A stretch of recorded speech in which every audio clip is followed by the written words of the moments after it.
Réponse. Il était une fois, dans un pays lointain, un charmant couple qui vivait heureux. Un jour, la femme annonça à son mari une bonne nouvelle. Ils allaient avoir un enfant. L'homme était si heureux de savoir qu'il allait être père qu'il lui dit qu'il ferait n'importe quoi pour lui faire plaisir. Sa femme lui dit un jour qu'elle avait une folle envie de manger une bonne salade croquante. « Si je n'arrive pas à manger une de ces délicieuses réponses qui poussent dans le jardin de notre voisine, je crois que j'en mourrai. » Pour satisfaire l'envie de son épouse, le brave homme se rendit dans le jardin de sa voisine.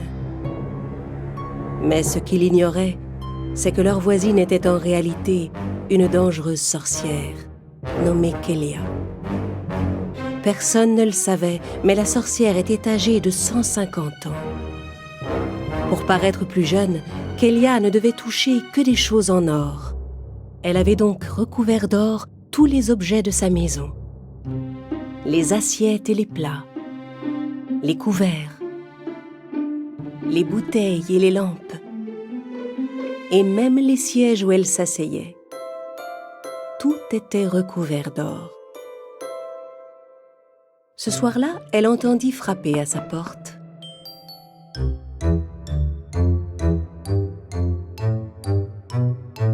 C'était son voisin qui venait lui demander une de ses réponses pour faire une salade à sa femme enceinte. Kélia lui répondit qu'il pouvait prendre tout ce qu'il voulait dans le jardin. Mais à une condition. Si votre enfant a des cheveux blonds comme l'or, je viendrai vous le prendre à sa naissance.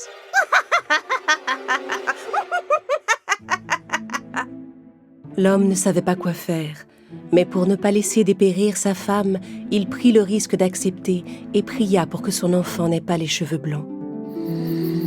Mais quelques jours plus tard, sa femme donna naissance à une ravissante petite fille aux cheveux blonds comme de l'or. Ils nommèrent la fillette Réponse. Kélia apprit rapidement que le bébé qui venait de naître avait les cheveux blonds. Elle vint donc prendre l'enfant à ses parents et la ramena chez elle. Pendant des années, la sorcière prit grand soin de Réponse. Elle peignait ses cheveux blonds qui, chaque jour, devenaient un peu plus longs. Kélia ne voulait surtout pas lui couper les cheveux. Chaque jour, elle en prenait quelques-uns et les plongeait dans un chaudron magique pour les transformer en or. Ma magie change ces longs cheveux dorés en fil d'or, ma source de vie. Un jour, au plus profond de la forêt, Kélia utilisa sa magie pour construire une immense tour afin d'y enfermer Réponse et de garder ses cheveux en sécurité. La tour était construite sans aucun escalier. Elle ne disposait que d'une petite pièce avec une seule fenêtre. Jusqu'à ses 18 ans, Réponse grandit seule dans cette chambre, ne recevant que les visites de Kélia.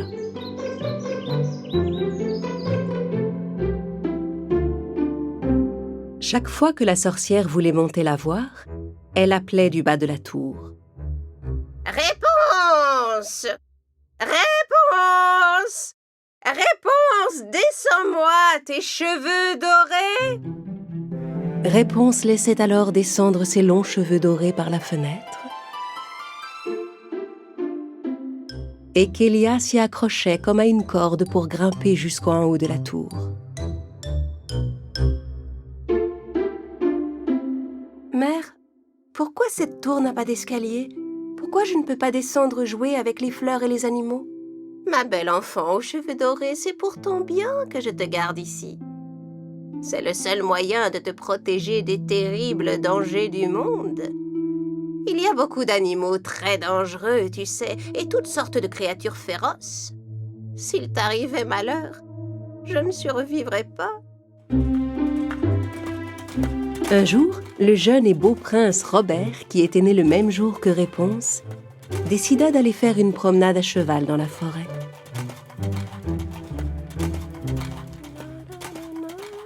Soudain, le prince entendit une voix qui chantait et s'arrêta pour écouter. Cette voix? Qui peut avoir une si belle voix? En se laissant guider par cette mystérieuse voix, il finit par arriver devant la tour où habitait Réponse. Quand il vit la jeune fille chanter à sa fenêtre, il tomba aussitôt amoureux d'elle.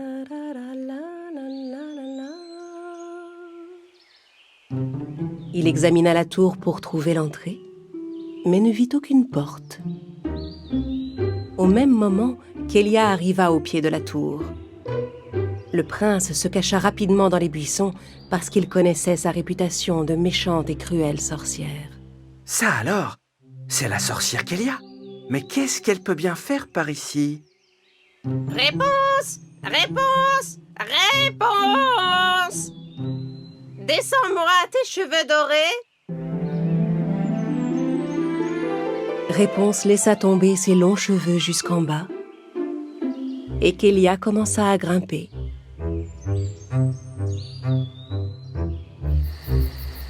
Le lendemain, le prince revint tenter sa chance. Arrivé au pied de la tour, il s'efforça d'imiter la voix de la sorcière et appela. Réponse! Réponse! Réponse! Descends-moi tes cheveux dorés!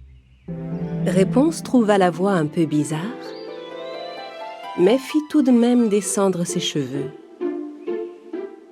Le prince Robert grimpa rapidement le long de la chevelure, curieux de rencontrer celle qui chantait d'une si belle voix. Il s'en est fallu d'un cheveu. Réponse fut effrayée en voyant cet inconnu. Mais qui êtes-vous? Comment êtes-vous monté? Prince Robert, j'ai pensé que vous aviez des problèmes à cause de cette sorcière. Je suis Réponse. Je ne vous connais pas. Ma mère dit que les étrangers sont de dangereuses créatures. Allez-vous-en d'ici. Regardez, est-ce que j'ai l'air d'une dangereuse créature? J'ai entendu votre voix et j'ai juste voulu savoir ce que cette sorcière manigançait. En fait, je suis venu vous sauver. Les paroles du prince attendrirent le cœur de Réponse, qui se sentait maintenant rassuré. Réponse? Voulez-vous venir avec moi pour voir des fleurs, marcher dans la forêt et croiser des tas de charmants animaux? Réponse rêvait depuis des années de découvrir le monde. Elle accepta bien volontiers la proposition du prince.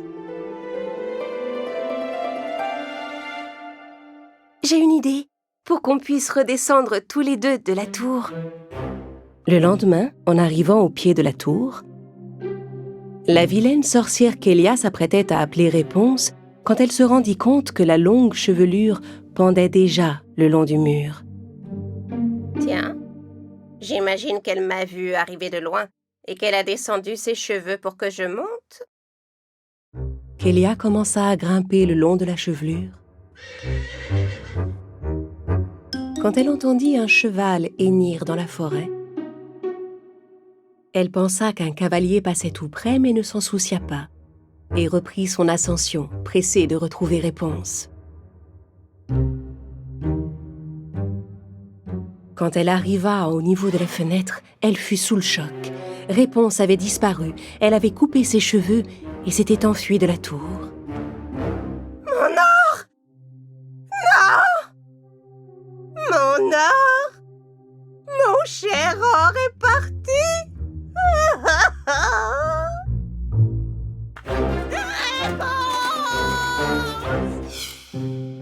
Réponse avait coupé sa longue tresse et l'avait attachée à un crochet planté dans le mur. De cette façon, elle avait pu descendre de la tour avec le prince. Kélia, seule dans la tour, toucha désespérément les cheveux coupés de Réponse. Oh non! Non, non, non! Avec des cheveux coupés, ça ne marche pas. Les cheveux sans vie ne peuvent pas se changer en or. Ah, je ne peux pas survivre sans l'or de cette chevelure. Ah! Pendant ce temps, le prince Robert amena Réponse au château de ses parents. Il expliqua ce qui s'était passé à son père et à sa mère. Le roi lui dit qu'il avait entendu parler d'une certaine Réponse, fille d'un couple de fermiers de la région. Le prince accompagna sans tarder la jeune fille jusqu'à la maison des fermiers qui avaient perdu leur petite Réponse.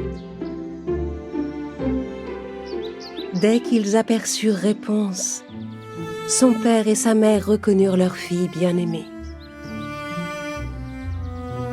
Ma fille, tu es là, enfin. Cette vilaine sorcière était venue t'arracher à nous.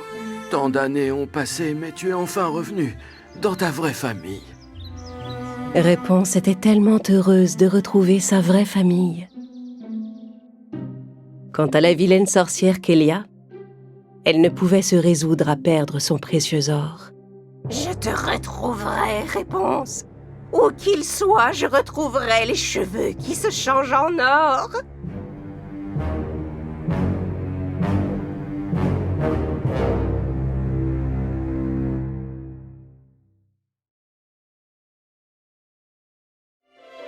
Réponse, l'ami des longs cheveux. Il était une fois, dans un pays lointain baigné de soleil, une charmante princesse nommée Réponse. Elle vivait avec son bien-aimé, le prince Robert, dans le plus beau château du pays.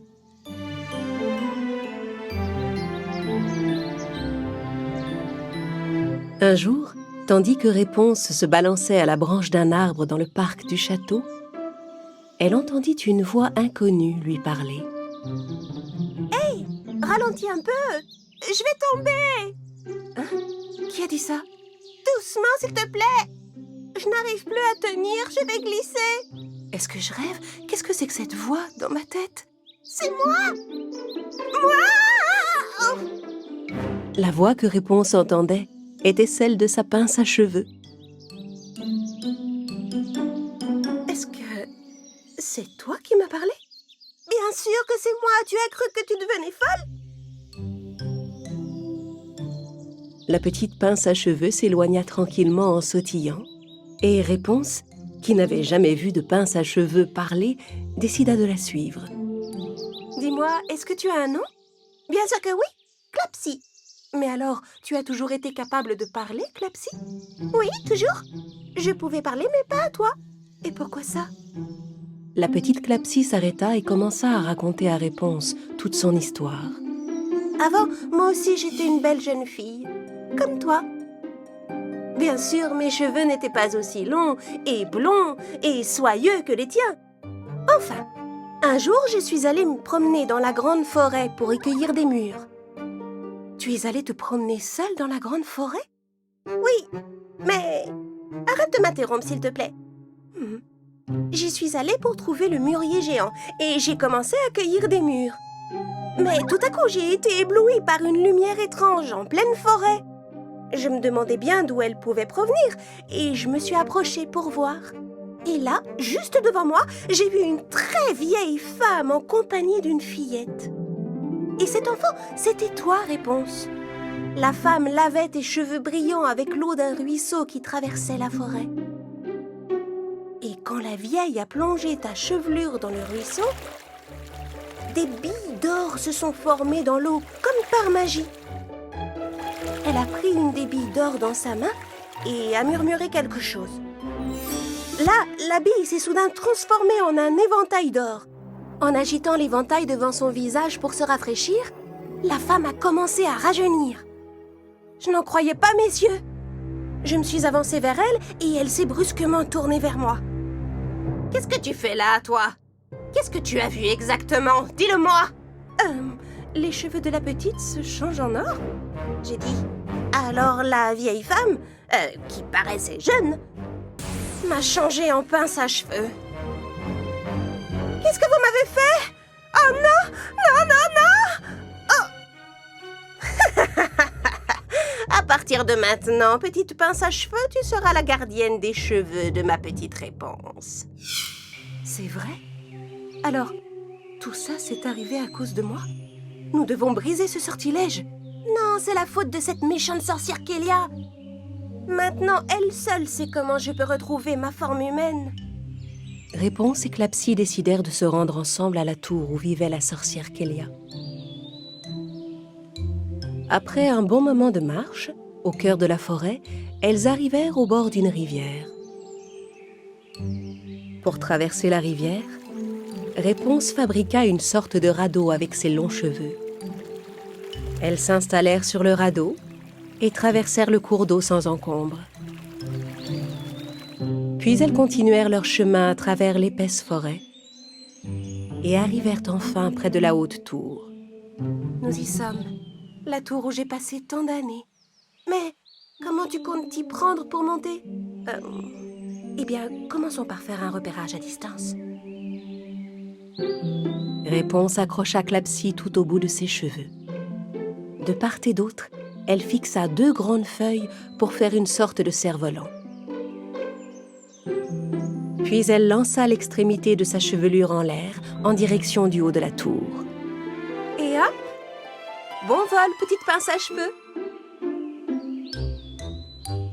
Portée par le cerf-volant, Clapsy s'envola dans les airs jusqu'à la fenêtre et regarda à l'intérieur. Elle vit tout d'abord un balai ensorcelé qui balayait tout seul le sol de la pièce. Puis elle vit Kélia s'approcher et parler au balai. Balai, mon balai, toi, mon petit balai en or. Dis-moi comment je peux retrouver les cheveux de Réponse. Il faut absolument que je les retrouve, tu m'entends? Je ne pourrai pas survivre plus longtemps sans mon or. Ne soyez pas triste, ma maîtresse. Si vous voulez revoir ces beaux cheveux, il vous suffit de regarder par la fenêtre. Clapsy plongea aussitôt vers le sol pour se cacher. Ah, ton esprit aussi a été balayé, petit balai. Non, je dis la vérité, maîtresse. Si vous ne me croyez pas, regardez par vous-même. Effrayée, Clapsy raconta à Réponse que le balai l'avait vue. Kélia alla à la fenêtre sans grande conviction, et quand elle regarda en bas, elle aperçut Réponse et Clapsy qui s'enfuyaient. Non! Attends! Ne t'en vas pas! J'ai changé! Je ne suis plus comme avant, je t'assure! Réponse s'arrêta un instant. Clapsy, tu entends? Elle dit qu'elle a changé. Elle nous aidera peut-être? Mais comment? Réponse retourna vers la tour avec Clapsy. Kélia enfourcha son balai magique et vola jusqu'à elle. Dès qu'elle vit les cheveux dorés de Réponse, ses yeux se mirent à briller. Elle s'avança vers Réponse pour tenter de toucher ses cheveux. N'approche pas trop, Kélia. Tu m'as tellement manqué, ma petite Réponse. Approche-toi, mon enfant, laisse-moi toucher tes cheveux, rien qu'un instant. Je te propose un marché, Kélia. Je vais te donner quelques-uns de mes cheveux, mais en échange, tu rendras à Clapsy sa forme humaine. Ah, oui, bien sûr, c'est d'accord. Maintenant, Réponse. Offre-moi tes magnifiques cheveux d'or. Réponse prit quelques cheveux et les tendit à Kélia. La sorcière saisit les cheveux et... Enfin, je retrouve les cheveux d'or qui me rendent ma jeunesse. Allez, maintenant c'est mon tour. Rends-moi ma forme humaine. Kélia remonta sur son balai et en s'envolant dans les airs, leur cria « Tu dois trouver le moyen de faire rire le dragon qui vit derrière la montagne aux 7 sommets. Ce n'est que comme ça que tu pourras redevenir humaine. » Un dragon derrière la montagne aux 7 sommets? Si Kélia nous a dit la vérité, nous le trouverons, ce dragon Clapsy. Tu es prête? Alors en route. Maîtresse, c'est vrai qu'il existe un dragon qui vit dans ces montagnes? Bien sûr que non, voyons. Avec Clapsy bien accroché dans ses cheveux, Réponse se mit en route vers les montagnes où l'attendait une nouvelle aventure.